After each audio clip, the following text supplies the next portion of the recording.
Let me welcome you all for the next lecture on the inorganic chemistry of life, principles and perspectives.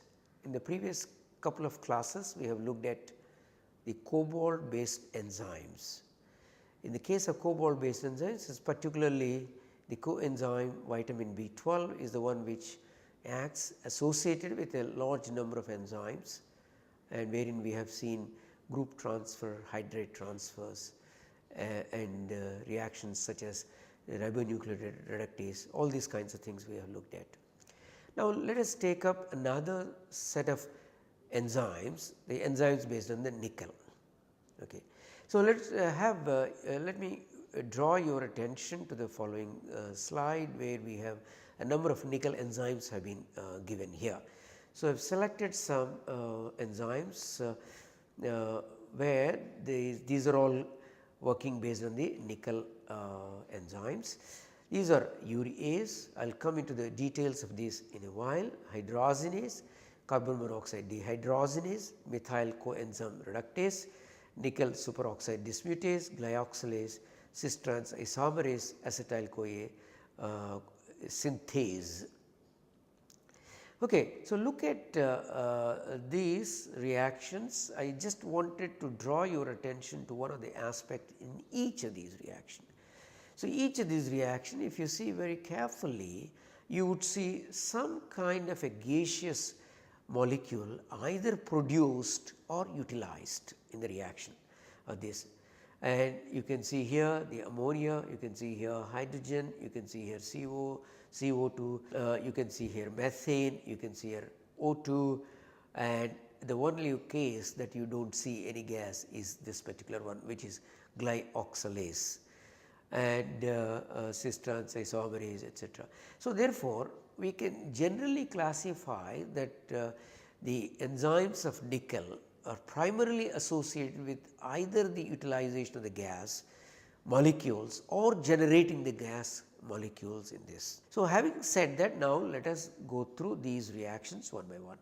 Urease reaction, urease is urea, ase means breaking. So, breaking the urea or hydrolyzing the urea. So, that is you can see that urea NH2CO NH2 with 2 equivalents of water giving rise to ammonia and the H2CO3. Okay.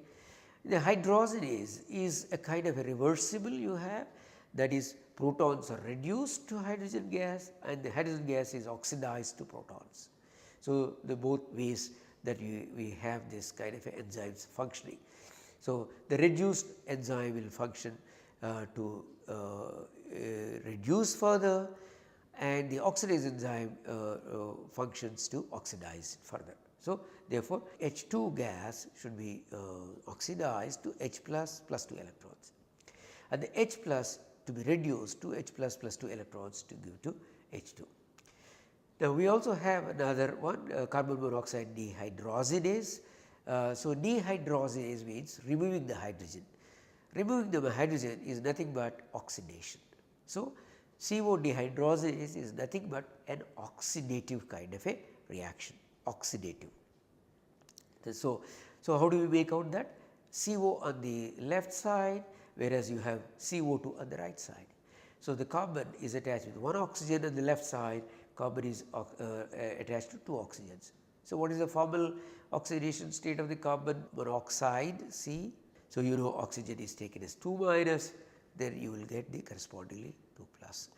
On the other hand, if you take CO2 again neutral, there are 2 oxygens. So, 2 into 2 minus 4 minus. So, the carbon should be 4 plus. So, what has happened?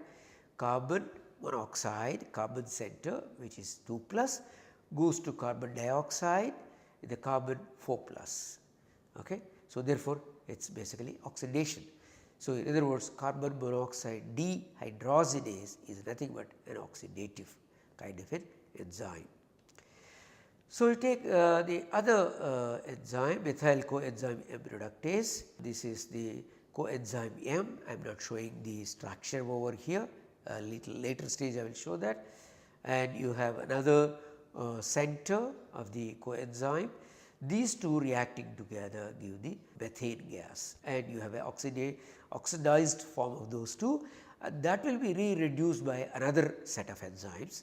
So, we are not going into the details of that, but let us take it as granted that the methyl coenzyme is converted to its oxidized form with the methane gas.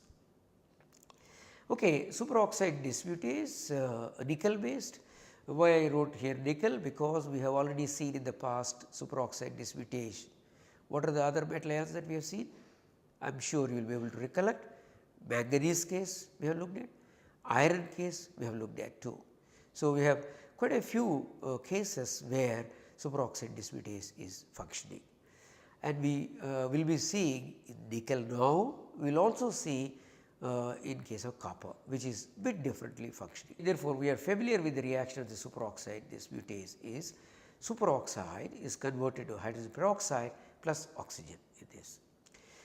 Okay, go to the next enzyme here, glyoxylase. So, it is converting this kind of a structure methyl glyoxal to the pyruvic. Okay. So, therefore, you have two structures over there. So, you have the oxidative kind of a reaction going on, as you can see that. Cis trans isomerase. So, its title itself says it is an isomerization and it is a cis to trans. So, you can see here the two acetyl moieties, the carbonyls are oriented in the same direction. If you see on the right side, the carbonyl moieties are oriented in a different direction. So, that you have a cis here over here and the trans over there is giving a different kind of a structure. So, this also is carried out by nickel kind of an enzyme. So, the other reaction I have brought on this slide is that the acetyl coenzyme A synthase, that is A is the type A cluster, let us not worry too much about it. So, this shifted from CH3 CFESP using the other part of the coenzyme. In presence of coenzyme this, it will go to the CH3 this. So, therefore, we have now seen a host of enzymes based on the nickel, where different kinds of reactions are happening. One of the reaction is hydrolysis reaction, other reaction is redox reaction of the H2 to H plus kind of reaction, and then another oxidative reaction, carbon monoxide to carbon dioxide, all these several kinds of things that we have in the nickel. So, therefore, thus nickel is a very specialized special kind of an enzyme. How is it able to do that? We have already seen that except the glyoxylase, you have some kind of a gaseous molecule either utilized or generated in the reaction that we have seen.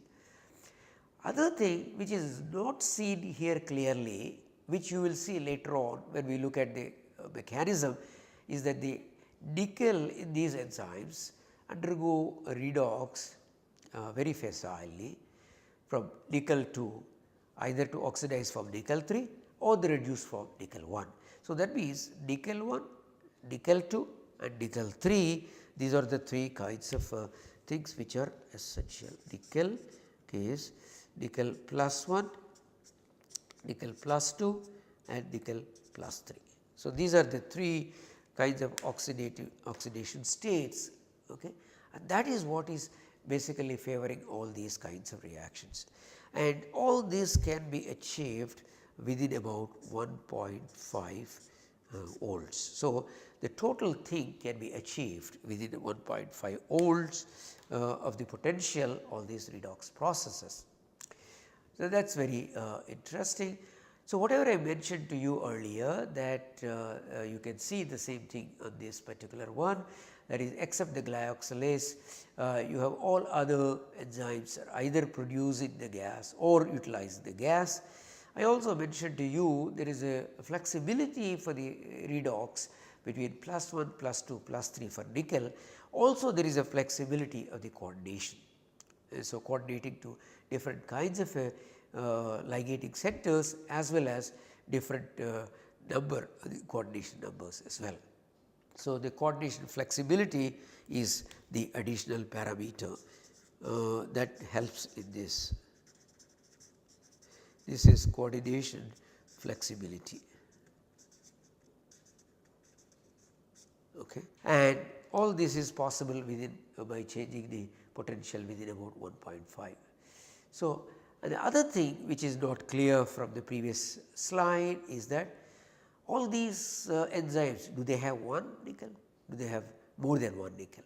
In fact, we have enzymes with one nickel, we also have enzymes with more than one nickel too, which you can see from the next slide. As you can see, start from the top left structure, which is a di-nickel center, go to the right, there is one nickel here, go to the further right, there is one nickel, one iron is a combined one, and there is another one iron which is not a nickel, but comes under the hydrogenase class, and you have a core structure with the iron and nickel being together form a specialized structure. You see that nickel over there, you see that nickel over there. So, now and you have a mononickel center here. So, you have a basically mononickel center, but it is a cluster with iron, and this is a mononickel center, this is a dinickel center, this is again mononickel center with some kind of a urate which looks like a porphyrin, but which is not a porphyrin, which is called the F430 factor, and then you have one nickel, one iron kind of things. So, now from this slide what do we understand? We understand that the nickel enzymes have either one nickel or two nickels, or even nickel with some other kind of a ions like iron, and even in a cluster with a cluster. So, this kind of a cluster is reminiscent of what you have seen in the past. Where did you see such kind of a cluster? I am sure you can recollect that when I talked to you about the electron transfer by iron, which is called iron sulfur proteins, not by cytochromes, but iron sulfur proteins. There you have seen with one iron 1 sulfur, 2 iron 2 sulfur, 3 iron 3 sulfur, 3 iron 4 sulfur, 4 iron 4 sulfur. So, all these kind of clusters you have already seen, and you see one very similar where one of the additional urate is the nickel over here. So, now let us get back to these structures. This di-nickel center on the left top is the urease, which we have seen the reaction earlier.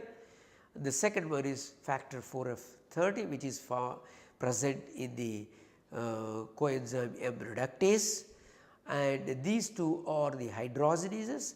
We will be discussing only this hydrogenase, but not this one. This is completely iron hydrogenase, and this is these two urates are present in the enzyme called carbon monoxide dehydrogenase, and this is a site center which is present in the nickel superoxide dismutase.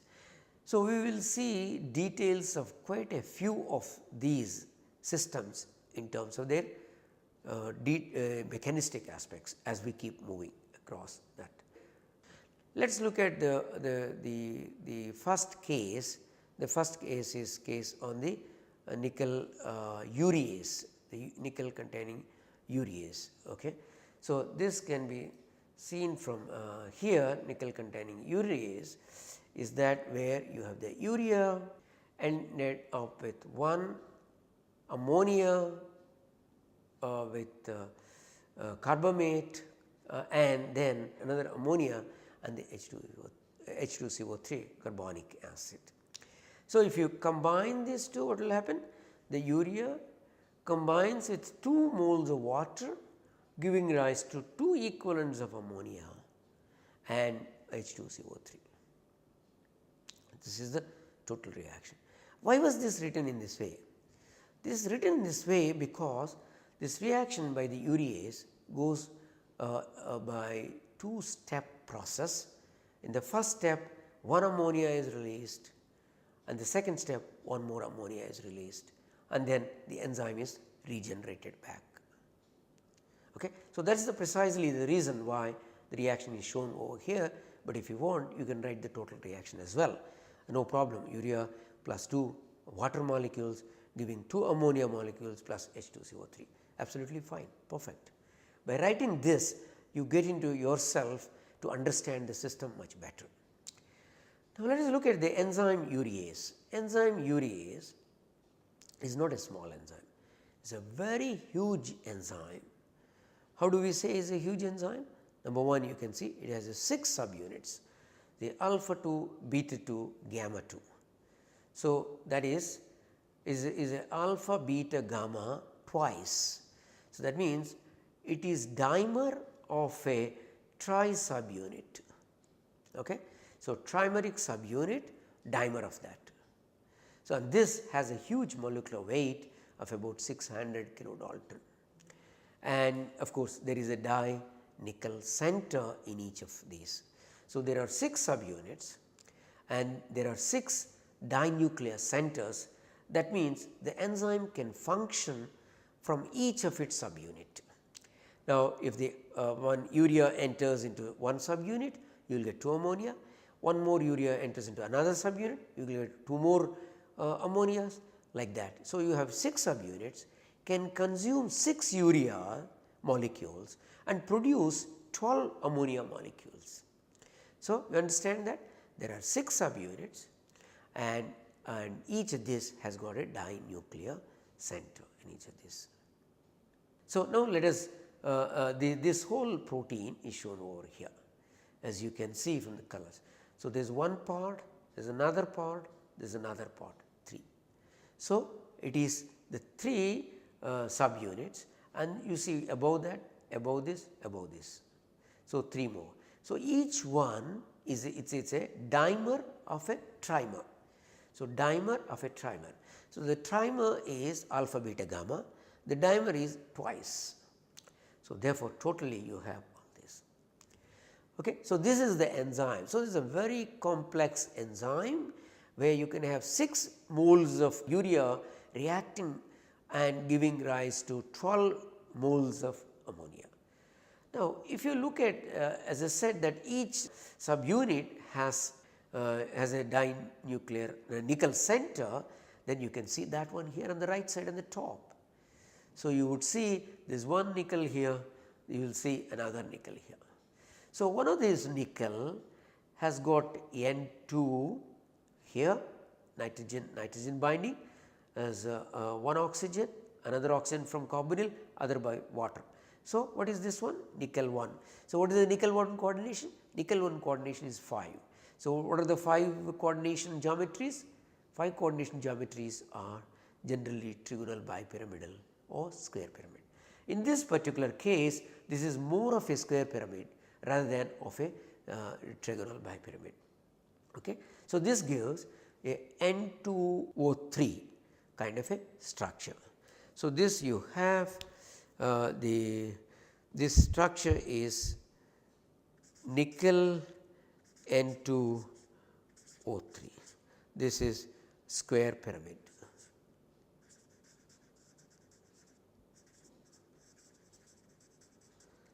Okay, now look at the nickel. This is the nickel 1 center, and the other one you have on this side is the nickel 2, the nickel 2 center.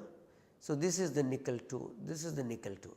The nickel 2 has got 6 connected atoms, of which again 2 are the nitrogens coming from the imidazoles or the histidines, and the remaining are coming from the oxygens, either the bridge oxygen or a water or a carboxylate or this carboxylate too, all kinds of things. So, you have, so therefore, the nickel 2 center is Ni N2O4, it is a octahedral. Of course, this is not a perfect octahedral and this is a distorted octahedral. So, and that is how it is. So, therefore, now you can see that the coordination flexibility in this itself, one of the nickel is the nickel with the 5 coordination, other nickel is with the nickel 6 coordination in these things. You see that? Okay. So, these are kinds of the things. Then what other things you can see from here? There is one other interesting feature. The 2 nickels are not separated, but connected by a bridge. So, the bridging group over there could be water, hydroxyl, etc. So, this is a connected bridge from these between these 2. So, therefore, we have 2 distinct coordinatively 2 distinct nickels So, therefore, we can think each one of these could be useful one different kind of a function that we will learn in just in a while very soon. Now, in the next couple of slides we will try to understand this. Okay. So, so you have the oxygens coming from carboxylic groups, nitrogens coming from imidazoles, oxygen coming from water, all these kinds of things, and the bridging. Let us look at this idea about this particular urease mechanistic aspects. Next 3 to 4 slides we will try to understand how this urea is finally cleaved to ammonia and H2CO3. Before going to that, let us look at this is an enzyme with a nickel 2 plus, and in this enzyme there is no redox. None of the nickel undergoes any reduction or oxidation. That means both the nickels stay in +2 state all through. Point number 1. Number 2, if you see urea, if you put in water, there will be some amount of hydrolysis. That will be very slow kind of thing. But in presence of the urease enzyme, if you put urease in that, the reaction goes very fast. Okay. So, it's the K catalysis is around 3000 second inverse, and the K cat by Km is 10 power 6 mole inverse second inverse. So, therefore, the enzyme gives a very high fold of enhancement, which is about 10 power 14 fold reaction rate as compared to the reaction of urease without enzyme. You just take the urea, put into the water, you take the urea in water, but put urease enzyme. So, these are the two differences that it tells. So, this particular sentence explains you that the reaction of the hydrolysis reaction of the urea is expedited by 10 power 14.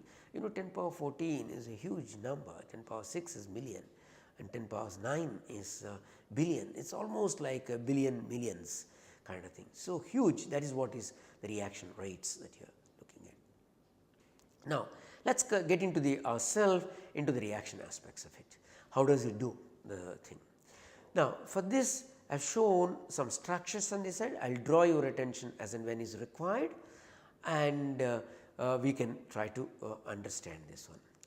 Okay, so we take these two dark spots as the nickel 1 and nickel 2 center, and when the urea approaches the nickel this enzyme, it is directed towards the this particular region is called the catalytic site, where the nickel centers are there, and that is directed towards this because there is some of the protein moieties which are now you can see as covering, they are opening, they are in an open form. So, when they are away, this is called a flap open, the urea can enter in and then bind through. Once it comes, it binds to the carbonyl moiety. So, once it binds to the carbonyl moiety, these residues which were open earlier, this residue, this residue, this residue, these are all open which were earlier in an enzyme before substrate exposure, they are turned, they twist their carbonyls towards this particular thing, and then flap is closed. So, now urea has come, urea initially interacts through the carbonyl through the one of the nickel center, and now this particular urea is now held like a kind of a prisoner inside this. So, you can see this is kind of a prison chamber which is counted. So, earlier all these residues are opened up, and when the urea comes and binds, they are closed. So, therefore, this kind of a closing will make the recognition of the urea by the enzyme 2. So, how does this recognition works? This recognition works when it flap closes, these hydrogens, you can see that the NH etc., all of these NHs are stabilized by the hydrogen bonding. Okay. So, you can see there is a hydrogen bonding stabilization coming from all of these, and you can also see there is an NH from the histidine. This proton can transfer when this CN bond is ready to cleave. When the CN bond is ready to cleave, then you can basically talk about the protonation. In other words, the proton push towards this will expedite this particular nucleophilic attack. So, that is we have looked at one kind of a nickel center. Then on the neighbor nickel center, you can see that the water which is activated, and becomes the OH. And you know, nickel bound OH is a base, is a nucleophile, can give an attack at the CO, which is an electrophilic center which is present in the urea. So, that attack will form an intermediate of this kind. You see that? So, now you can see the urea molecule once binds the CO is recognized by all these hydrogen bonds. I will tell the details in the later slides, but now take it as granted that there is a lot of hydrogen bonding interactions are going through this, and this attack of the OH, a nickel bound OH of the second nickel would give you an intermediate to this. And this, when the proton is transferred from this imidazole to the nitrogen center, that will favor the cleavage of the NC bond and will come to the one side will come as ammonia, other side will come as the NH2HCO2 or NH2COOH. Okay. So, this will be now comes into the picture of NH2COO. So, now you have a urea molecule, urea binding through CO,